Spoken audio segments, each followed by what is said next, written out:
Hello दोस्तों, आप सभी का स्वागत है करंट अफेयर्स के आज के सेशन में। और आज है 15 मार्च। दोस्तों, हमने ये फैसला किया है कि आप सभी के आने वाले एग्ज़ाम्स के लिए करंट के साथ साथ जो करंट से रिलेटेड स्टैटिक जो इम्पोर्टेंट फैक्ट्स है वो भी पूछे जाते हैं, जिससे आपको आने वाले एग्ज़ाम्स में फ़ायदा हो सके, खास करके TRE 4 और दुर्गा मेंस एग्ज़ाम या BPSC प्रीलिम्स एग्ज़ाम में। तो इन सब चीज़ों को कवर करने की कोशिश किया जाए। तो चलिए शुरू करते हैं। जो पहला क्वेश्चन है, 2025 में अमेरिका को सूती उत्पादों का सबसे बड़ा निर्यातक देश कौन सा बना?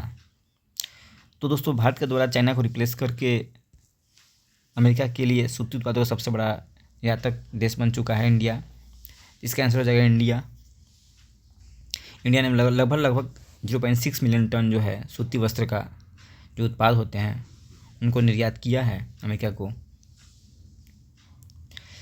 जो कॉटन होता है दोस्तों, उसके लिए काली मिट्टी सबसे उपयुक्त थी। एग्जाम में पूछे जाने वाले फैक्ट हैं जो हमेशा पूछे जाते हैं, और जिसमें नमी सोखने की उच्च क्षमता होती है। और ये कॉटन के लिए सबसे जो है प्रमुख मिट्टी होती है काली मिट्टी। कॉटन मुख्य रूप से दोस्तों उष्णकटिबंधीय उपोष्णकटिबंधीय फसल है। ये भी एग्जाम में पूछा जाता है कैसा फसल है, और ये खरीफ फसल है। कपास जो है खरीफ फसल होता है, और इसके लिए जो है अप्रोप्रिएट टेम्परेचर 21 से 30 डिग्री सेंटीग्रेड के बीच में 21 से 30 डिग्री सेंटीग्रेड के बीच में जो है तापमान होना चाहिए, और कम से कम 210 दिन पाला मुक्त, यानी फर्स्ट 3 डेज 210 दिन पाला मुक्त होना चाहिए। वर्षा 50 से 100 सेंटीमीटर मध्यम वर्षा होनी चाहिए, और जो फसल को पकने के समय खिली हुई धूप और ड्राई मौसम होना आवश्यक है। ये इम्पोर्टेंट है। ये सब दशाएं हैं कॉटन के लिए। भारत दुनिया का सबसे बड़ा कपास उत्पादक कंट्री है। भारत दुनिया में सबसे अधिक कपास का प्रोडक्शन करता है, और लगभग ग्लोबल प्रोडक्शन में ये 23% का लगभग 23% का योगदान करता है। वैश्विक कपास की खेती में भारत की हिस्सेदारी दोस्तों 40% के आसपास है, और ये पहले स्थान पर है। प्रोडक्शन में देख लें तो प्रोडक्शन में लगभग 447 से 517 किलोग्राम प्रति हेक्टेयर का इसका प्रोडक्शन है, जो अन्य देशों से जो टॉप मोस्ट कंट्री हैं उनसे कम है। बहुत इंपॉर्टेंट फैक्ट है दोस्तों, भारत दुनिया का दूसरा सबसे बड़ा कपास उपभोक्ता भी है, यानी सबसे बड़ा प्रोडक्शन कपास का इंडिया, और सबसे बड़ा कंज्यूमर भी है, उपभोक्ता भी कपास का इंडिया ही है। और ये फैक्ट तो बहुत ज़्यादा इंपॉर्टेंट है। भारत में जो 3 लीडिंग स्टेट हैं कपास का प्रोडक्शन के लिए, वो है गुजरात नंबर 1 पे, महाराष्ट्र सेकंड पे, और तेलंगाना थर्ड पे। 2 याद रखिए, 2 से ही पकड़ में आ जाएगा। गुलाबी वर्म जो है, ये पिंक वॉलवर्म, ये कपास की संक्रमण करता है, जिससे उसका उत्पादन घट जाता है। तो ये बहुत इम्पोर्टेंट नहीं है। भारत में कपास अनुसंधान के लिए संस्थान जो है, जैसे central institute for cotton research, ये काम करती है कपास के रिसर्च के लिए। ये और नागपुर में स्थित है। अगला जो MCQ है, तमिलनाडु के महेंद्रगिरी स्थित ISRO प्रणोदन परिसर में किस क्रायोजेनिक इंजन का सफल समुद्र स्तरीय हॉट परीक्षण किया गया? तो दोस्तों, ये तमिलनाडु के महेंद्रगिरी स्थित ISRO प्रणोदन परिसर में ये किया गया है क्रायोजेनिक इंजन CE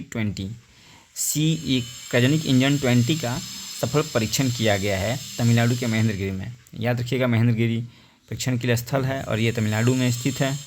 ये इसरो के द्वारा जो सेंटर्स यूनिट्स हैं उसका ये इमेज है।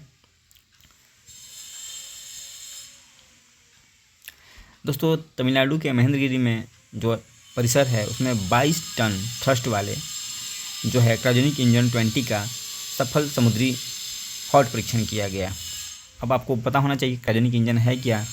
तो क्रायोजेनिक इंजन दोस्तों एक इंजन है जो बहुत कम तापमान पे ये काम करता है, और इसमें तरल ऑक्सीजन और तरल हाइड्रोजन ईंधन के रूप में, तरल हाइड्रोजन और तरल ऑक्सीजन, यानी लिक्विड ऑक्सीजन लिक्विड हाइड्रोजन जो है, हाइड्रोजन -20 253 डिग्री सेंटीग्रेड पर, और ऑक्सीजन -183 सेंटीग्रेड पर रखा जाता है। और यही रॉकेट के अंतिम चरण में इसका उपयोग किया जाता है। जो क्रायोजेनिक इंजन है, रॉकेट के अंतिम चरण में इसका यूज किया जाता है। पहले भारत रसिया से जो है 1990 के दशक में जो है सहयोग कर रहा था इस इंजन को डेवलप करने के लिए, और इसके बाद में अमेरिका के दबाव के कारण इसरो के द्वारा इसे खुद ही विकसित किया जा रहा है और कर दिया गया है। 2014 में इसका सफल परीक्षण भी किया गया है। तो यही है। ये जो क्रायोजेनिक इंजन है उसका दोस्तों पूर्व में GSLV इंजन मार्क 3 इसका नाम दिया गया था, अब चेंज करके LMV-3 इसका नाम कर दिया गया है। और इस इंजन से जो गगनयान मिशन है 2026 में जाने वाला और भारी उपग्रह जो प्रक्षेपण किया जाएगा, इन सबसे किया जाता है। नेक्स्ट है दोस्तों, ग्रेट इंडियन बस्टर्ड संरक्षण परियोजना के अंतर्गत 2 नए चूजों का जन्म कहाँ हुआ? तो ये जन्म हुआ है 2 नए चूजों का राजस्थान, जो ग्रेट इंडियन बस्टर्ड पक्षी के लिए फेमस है, ये उसका इमेज रहा। और राजस्थान में 2 नए चूजों के जन्म के साथ ही इनकी टोटल जो है संख्या 70 के आसपास हो चुकी है। इससे जुड़े फैक्ट देख लेते हैं। भारत में ये संकटग्रस्त पक्षियों में से एक है, सबसे संकटग्रस्त पक्षियों में से एक है। और इसका वैज्ञानिक नाम एरिडोटोइस निग्रिसेप्स है। और ये क्रिटिकल इंडेंजर्ड, जो IUCN की रेड लिस्ट होती है उसमें क्रिटिकल इंडेंजर्ड, याद रखिएगा, बहुत इंपॉर्टेंट है, पूछेगा एग्जाम में कि ग्रेट इंडियन बस्टर्ड जो है जो IUCN की किस लिस्ट में है, तो क्रिटिकल इंडेंजर्ड की लिस्ट में ये इसको शामिल किया गया है। भारत में मुख्य रूप से ये राजस्थान, गुजरात, महाराष्ट्र इनके प्रमुख आवास स्थल हैं। ये राजस्थान का राजकीय पक्षी भी है। जैसे बिहार का राजकीय पक्षी गौरैया है, उस तरह से राजस्थान का राज्य पक्षी है। नेक्स्ट है, हाल ही में किसने चिली के राष्ट्रपति के रूप में पदभार ग्रहण किया है? तो दोस्तों ये जोस एंटोनियो कोस्ट जो चिली के नए राष्ट्रपति के रूप में इन्होंने पदभार ग्रहण कर लिया है। ये चिली का मैप, दोस्तों चिली के मैप से हम लोग जानने की कोशिश करेंगे कि ये अरिका सबसे जो है शुष्क शहर कहा जाता है अरिका को। और ये दोस्तों यहाँ पे चिली में चिक्विकमाटा है, जो तांबे के खनन के लिए ये फेमस है। चिक्विकमाटा, उजास डेल सलादो जो यहाँ पे एक सक्रिय ज्वालामुखी है चिली में।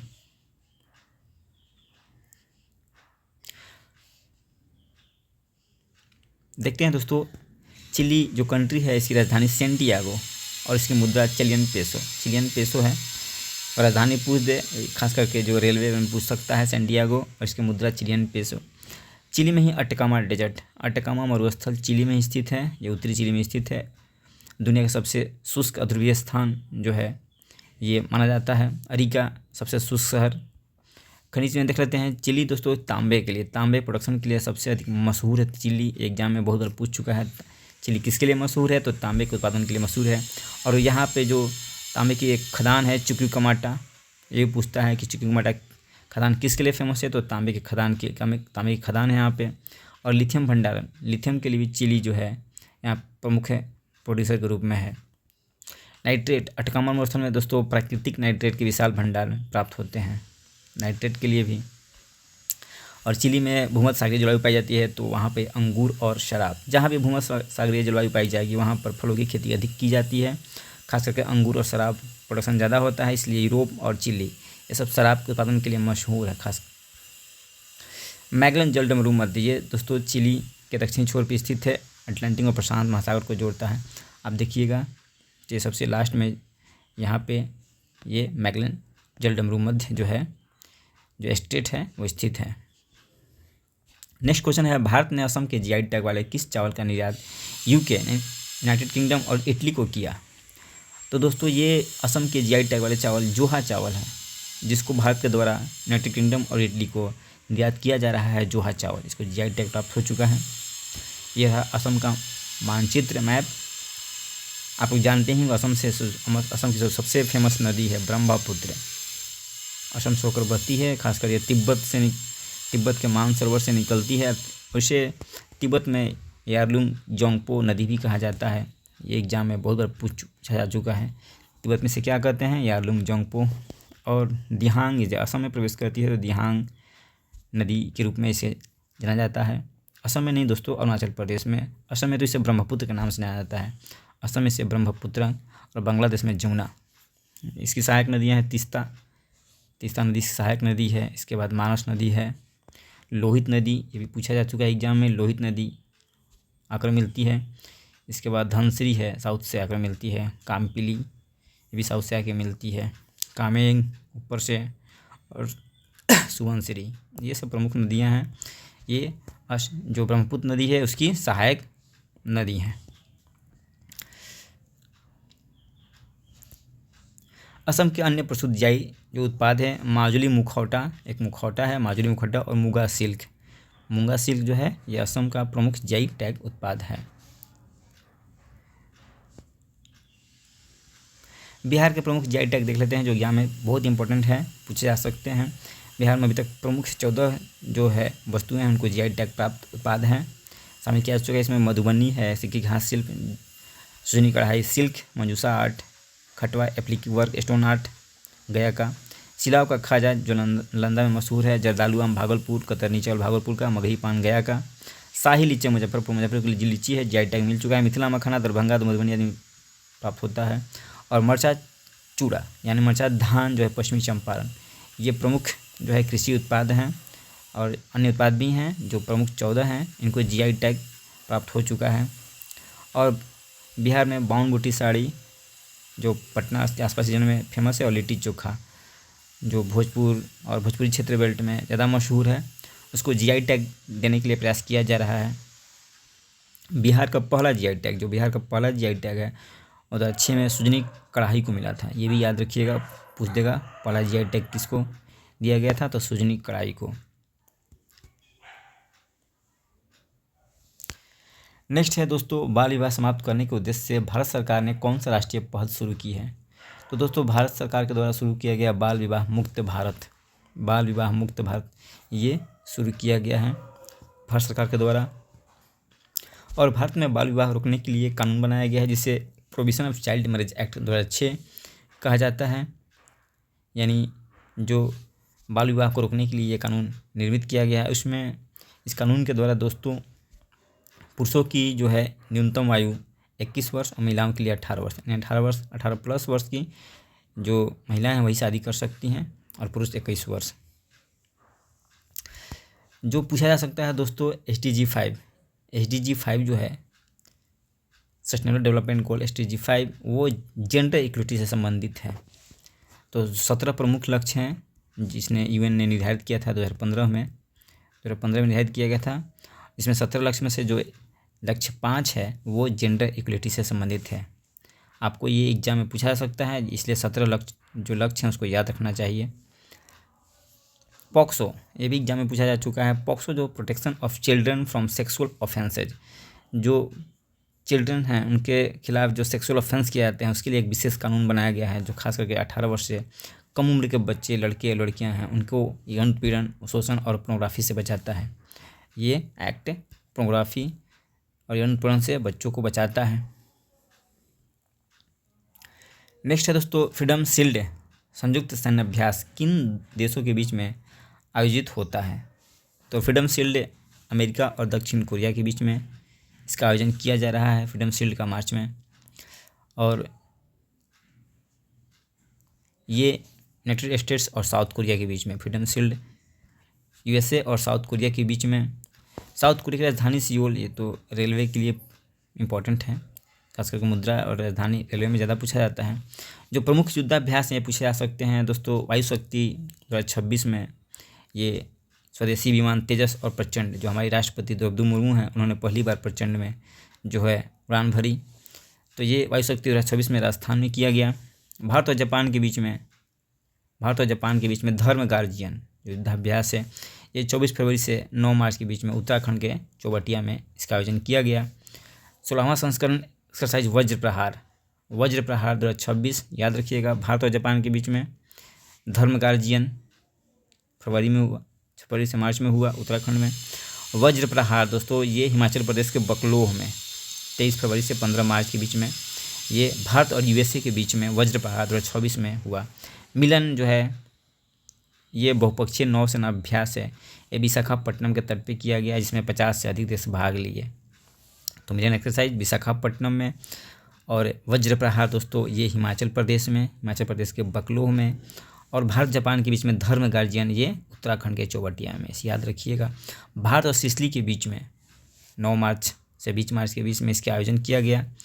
इसके लेमेटिए एक्सरसाइज कहा जाता है, एक्सरसाइज लेमेटिए। ये भारत और सिसली जो द्वीप है, मडागास्कर के ऊपर एक द्वीप है सिसली, उसी के बीच में भारत और सिसली के बीच में लेमेटिए एक्सरसाइज किया गया। नेक्स्ट है ऑस्को 2026 के सर्वश्रेष्ठ अंतर्राष्ट्रीय फीचर फिल्म के लिए शॉर्टलिस्ट होने वाली एकमात्र भारतीय फिल्म। 2026 के लिए ऑस्कर का नॉमिनेशन शुरू हो चुका है, उसके लिए भारत के द्वारा शॉर्टलिस्ट किया गया है, वो फिल्म है होम बाउंड। होम बाउंड को ये शॉर्टलिस्ट किया गया है भारत के, और इसके निर्देशक हैं नीरज घवान। नीरज घवान ये पूछा जा सकता है। ऑस्कर का नाम दोस्तों एकेडमी अवार्ड्स भी कहा जाता है इसे। Academy of motion picture arts and sciences का इसका आयोजन किया जाता है, और ये विश्व की सबसे प्रतिष्ठित फिल्म पुरस्कार है। जो 2025 में दिया गया ऑस्कर है, देख लेते हैं उसको।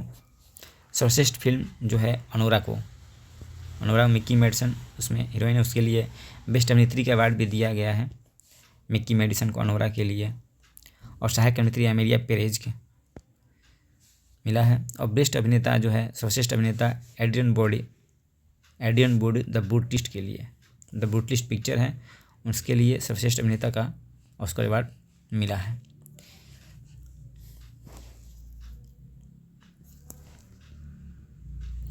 भारत से संबंधित देख लेते हैं दोस्तों। सबसे पहले 1983 में जो है भारत की पहली फिल्म जो थी मदर इंडिया, उसको नॉमिनेट किया गया था। भानुमति को 1983 सर्वश्रेष्ठ कॉस्ट्यूम डिजाइन के लिए।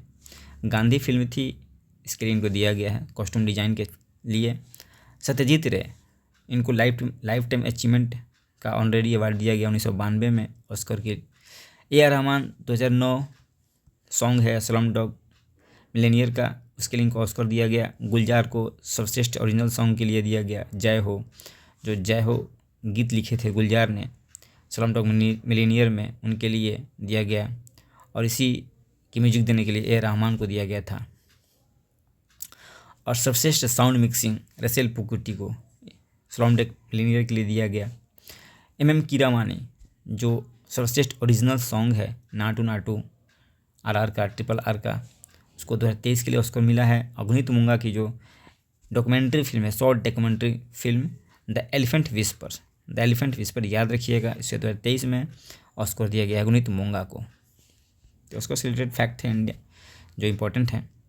नेक्स्ट है, किस देश ने फीफा विश्व कप 2026 से अपना नाम वापस ले लिया है? तो ईरान ने अपना नाम जो है वापस ले लिया है, क्योंकि ईरान USA के बीच में जो है अभी गतिरोध की स्थिति उत्पन्न हो चुकी है। जो अगला विश्व कप फीफा का है 2026 23वां संस्करण, इसका आयोजन दोस्तों 3 कंट्री अमेरिका, कनाडा और मैक्सिको, ये इसके 3 कंट्री हैं जो मेज़बानी कर रहे हैं, और यह 11 जून से 19 जुलाई 2026 तक इसका आयोजन किया जाएगा।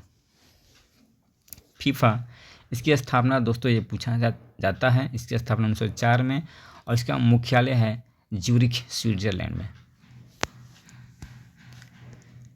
अगला क्वेश्चन है, राजकोषीय स्वास्थ्य सूचकांक 2026 में शीर्ष प्रदर्शन करने वाला राज्य कौन सा है? तो सबसे अच्छा बेहतर प्रदर्शन करने वाला राज्य राजकोषीय स्वास्थ्य सूचकांक में उड़ीसा। ये नीति आयोग के द्वारा राजकोषीय स्वास्थ्य सूचकांक 2026 रिपोर्ट जारी की गई, और इसमें सबसे बेस्ट जो है प्रदर्शन करने वाला राज्य है उड़ीसा। नीति आयोग दोस्तों सुमन बेरी इसका अध्यक्ष हैं। सुमन बेरी बहुत इंपॉर्टेंट है, इसके अध्यक्ष, और निधि छिब्बर याद रखिएगा, दोनों फैक्ट बहुत इंपॉर्टेंट है। CEO है इसका जो नीति आयोग का अध्यक्ष सुमन बेरी, और निधि छिब्बर इसकी CEO। तो दोस्तों ये नीति आयोग 2015 में गठित की गई थी, और इसने जो अभी रिपोर्ट जारी किया है राजकोषीय स्वास्थ्य सूचकांक में, उसमें कुछ यार्डस्टिक हैं, यानी कुछ सूचकांक हैं राज्य राजस्व का, रेवेन्यू का, व्यय, राजकोषीय घाटा, ऋण प्रबंधन, इन सब के आधार पे ये स्वास्थ्य सूचकांक जारी किए जाते हैं। और इसी में टॉप परफॉर्मर स्टेट के रूप में पहला स्थान उड़ीसा को मिला है। इसमें अलग अलग स्टेट का एक ग्रुप बना हुआ है, इसमें टॉप परफॉर्मर में उड़ीसा है, और फ्रंट रनर्स अग्रणी राज्य के रूप में गुजरात, महाराष्ट्र, छत्तीसगढ़, तेलंगाना, ये सब स्टेट हैं। और परफॉर्मर में मध्य प्रदेश, बिहार इसी में इम्पोर्टेंट है। परफॉर्मर स्टेट में ही बिहार का स्थान मिला है, तीसरे स्थान पे है। आकांक्षी राज्य यानी एस्पायरेशनल में वेस्ट बंगाल, केरला, आंध्र प्रदेश, पंजाब, पूर्वोत्तर हिमालयी राज्यों में अरुणाचल प्रदेश फर्स्ट स्थान पे है। तो आपको याद रखना है बस अपने स्टेट का कि किस ग्रुप में है, और सबसे बेस्ट परफॉर्मर करने वाला उड़ीसा। तो आज के कंटेंट में तो इतना ही था। Thank you.